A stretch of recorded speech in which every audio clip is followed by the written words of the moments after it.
Hi, everybody. Today's lab presentation focuses on your special senses organs, which in this case would be the eyes and ears. Again, we are going to look at some of the main structures and layers or regions associated with both eye and ear, starting with your eye. So for your eye, you have total of 6 extrinsic muscles that allow with the help of the eye from side to side or the rotational movement that basically allow us to be creating our sense of vision. So these 6 muscles are located on the top, on either side, and then all the way at the bottom. 4 of these 6 muscles are straight muscles, getting them the name superior rectus, lateral rectus when it's on the outer side or outermost aspect of the eye. If it's on the inner aspect of the eye, it's called the medial rectus. And if it's all the way at the bottom of the eye, it's called the inferior rectus. You also have 2 oblique muscles. One is located on the superior aspect of the eye. This is your superior oblique. And the other one is located on the inferior aspect of the eye called the inferior oblique. Please do note that you can look at the direction where the superior oblique is pointing to.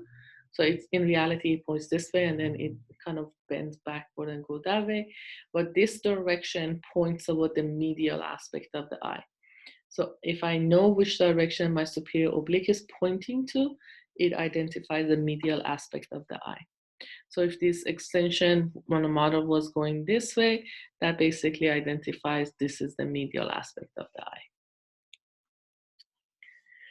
Now your eye is made up of 3 layers. The outermost layer of the eye is made up of sclera and cornea. Sclera is basically the white of your eye where all the extrinsic muscles connect. And as the sclera comes in front of the eye, it forms a clear or translucent layer called the cornea. Cornea is responsible for both protection and also bending the light to properly hit the lens and give you the ability to create the image. The second layer of the eye, if I remove the outermost layer, which is your sclera, is what we identify as vascular layer. As you can see, there's a lot of blood vessels on this layer. But vascular layer, majority of it's called choroid. And the reason for that is because within choroid, you have a lot of melanin pigment, which is basically what gives you your skin tone.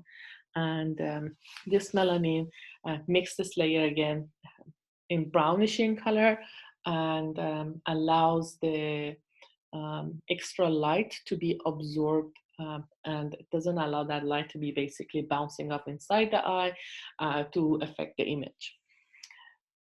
Coming in front, the choroid layer continues to form the iris, which is a smooth muscle, I should say, it's made up of a smooth muscle, and it does contain color pigments, hence iris is the color portion. And at the center of the iris, what we have is an opening called the pupil. Now, iris itself, as you can see in this picture, is made up of 2 layers or 2 sets of smooth muscles.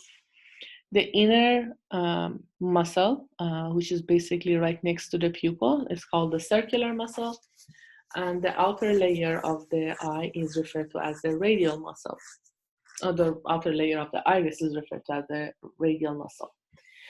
So please pay attention in the exam. If I ask you guys what's the general name for the color portion of the eye, or if the sticker extends to both sections, that's the iris. However, I can also ask you guys for the individual structures, then that would be either the radial or circular muscle, depending on the region. Now, the innermost lining of the eye is referred to as the retina or your sensory layer. This is the layer that contains your photoreceptors that allows the lights or photons of light to be converted to electrical impulses and eventually transfer that signal into your brain for processing. So this inner layer of the eye, which you see right here, is again your retina or your sensory layer. What you can see in this section is coming off of the back of the retina. You have your optic nerve extending. So basically, as the retina creates the image gets transferred out of the eye through the optic nerve. Now, the region where the optic nerve exits, basically where you will not have any photoreceptors. So there is no image created in this region. That's referred to as the optic disc. It's also known as the blind spot. Now, inferior to that, or right next to that, you have another structure called fovea centralis. And this is where you have the highest concentration of a specific photoreceptors called cones. And this is basically where your light focuses on. That's going to give you the most clear, colorful image that your eye can create. Now, coming to the anterior aspect, these structures that are labeled here right now are technically part of the choroid layer, which is the second layer of the eye, or your vascular layer. So as the choroid comes in front, which is what you depict as red here, it comes in front and it forms what we identify is ciliary body or ciliary muscle. These are basically smooth muscles, and they're connected to these strings, which we identify as suspensory ligaments. So these white lines that you see right here, these are your suspensory ligaments. And suspensory ligaments are important because they are basically hold your lens in place. So if I kind of depict what this looks like for the choroid layer of your eye, this is the second layer. Here is your choroid layer. You come in front and you form your ciliary muscle, which is what I draw here. Coming off of that, you have these little strings, and these strings are your suspensory ligament. And then right at the center of that, you have your lens, which is basically this structure right here. So these white lines right here are your suspensory ligament. This red region is your ciliary body. And again, very important in terms of holding your lens in place, as well as changing the shape of your lens depending on the need of the body.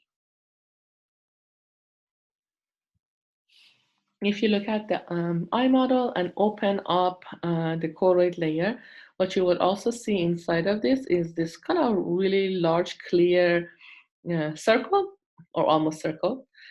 This represents, we don't actually have a visible structure like this, but the space that is inside the eye is called the posterior cavity. Posterior cavity is filled with a fluid called vitreous humor, which helps with helping your cell maintain its shape and keeping the layers together. As it pushes down on the layers, basically make sure that your retinal layers are sticking together. The space where your lens is located, and it's basically in front of the eye, is called the anterior cavity. If you guys recall from your lecture, the anterior cavity is filled with a fluid called the aqueous humor. Again, here is your lens. This opening right at the center is your pupil, right? Kind of reorienting yourself. These are your iris. And what you guys can see as this region right here would be your ciliary muscles or body. And these white extensions again right here would be your suspensory ligament. A lot of people again make it difficult for themselves to identify suspensory ligaments, ciliary body, and iris apart from each other.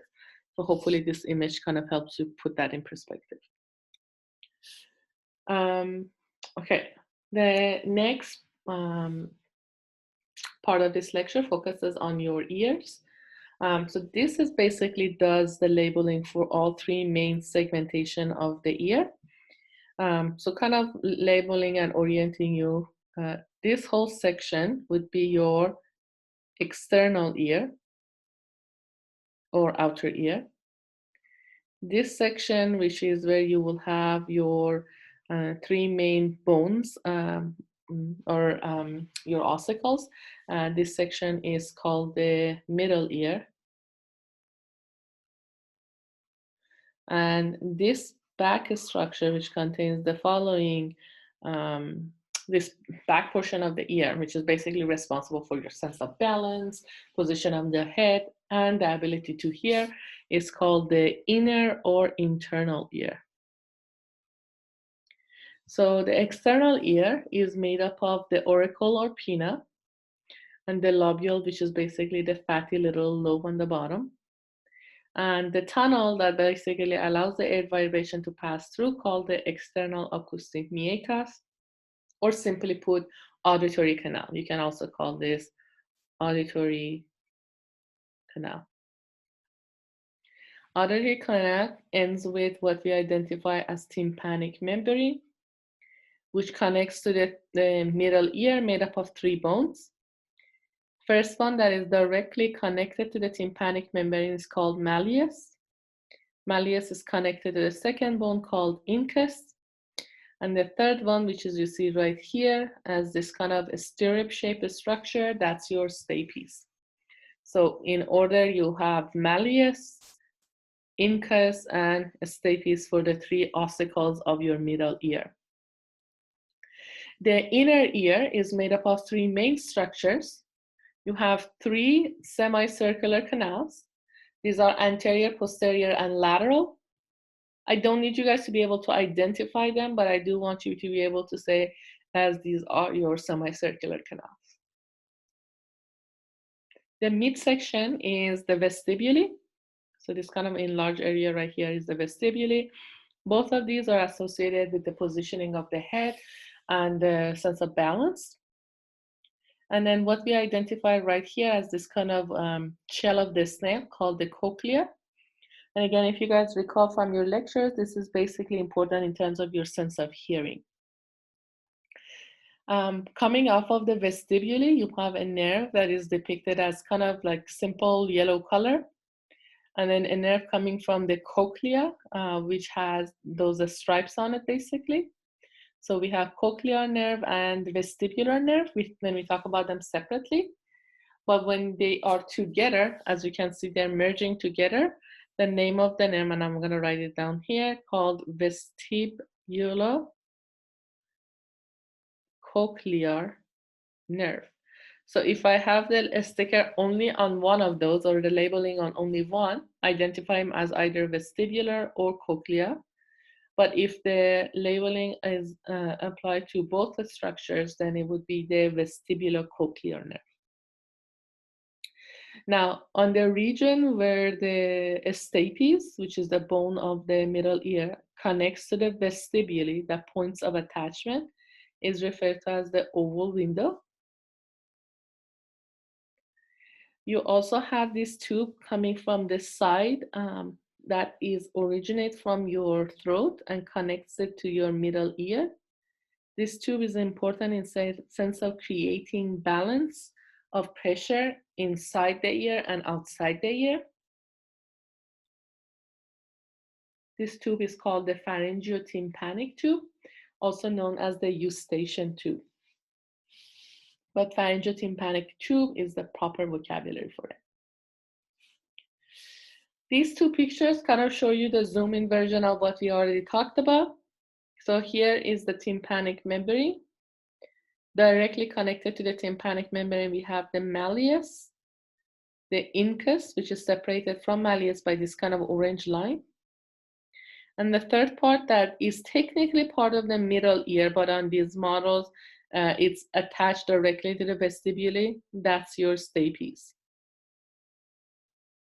Kind of a reminder of what we mentioned earlier. The area where the stapes is joining the vestibule, it forms this kind of an oval indentation called the oval window. Again, you have 3 semicircular canals, the anterior, the lateral, and the posterior. You have the kind of the body of the vestibule and the shell of the snail called the cochlea. And here's the labeling for the whole nerve called vestibulocochlear nerve. The only thing I want to add is you see these kind of enlarged regions at the end of your semicircular canal that is joined the vestibule. These areas, these enlarged areas, are called the ampulla. Here's another picture that we have. The only new structures that I haven't talked to you guys because of the way that pictures were taken is if I look at the region where the stapes merges with my vestibule, that's called the oval window, right? Now, if you look right underneath the oval window, you can see a circular indentation rather than an oval indentation. And that circular indentation is referred to as the round window, which is extremely important for allowing the extra vibration of the sound to get out of the ear. For the eye dissection, I will show you, and I will connect this, your lecture, to a video of the eye dissection so you guys can see it. This is a cow eye that's being dissected. Again, some of the main structures that can be visible in this view. You have the sclera, which is the white of the eye. The cornea, which is the anterior aspect as it becomes translucent. Of course, you're not going to see that beautiful translucent layer here because the eye samples, as you are going to see and observe on the dissection video, they are preserved, and that preservatives actually causes physical changes to the cornea as well as the lens and other structures. The extension coming out of the back of the eye is referred to as your optic nerve, which is right here. If I go ahead and make an opening going around this area, I can separate these structures. And on this side, if I look at the back of it this side, I will see a clear structure that's going to poke out. That's your lens. It's really hard. And again, it has a lot to do with the way it's preserved. The black layer that you see here, which is kind of also shiny in some sense, it's your choroid layer. And the innermost layer that is depicted here, that's your retina. So choroid layer is the black color you see here, and the more shiny, the most internal layer, that's your retina. Now, again, as you will see in a video later on, if I try to separate the retina from the choroid layer, which is the innermost lining from this black layer, there would be one point when the retina is attached. And that area is the optic disc, which is basically where your optic nerve comes out the back of the eye. Here is again, same depiction. So you have the sclera, optic nerve, and cornea. When you dissect it again, the black layer you see here, right here, and right here, it's kind of peeled off right here, and again, these regions. That's the choroid layer. This layer, which is the yellow layer right here and right here, that's your retina, which contains your sensory tunic or sensory photoreceptors. And this structure, you see that clear layer, that's your lens that is hardened based on the way that it was preserved. So that's about it. Again, please make sure you guys review the eye dissection for call eye, and also look for an assignment under your Canvas page to complete for this lab.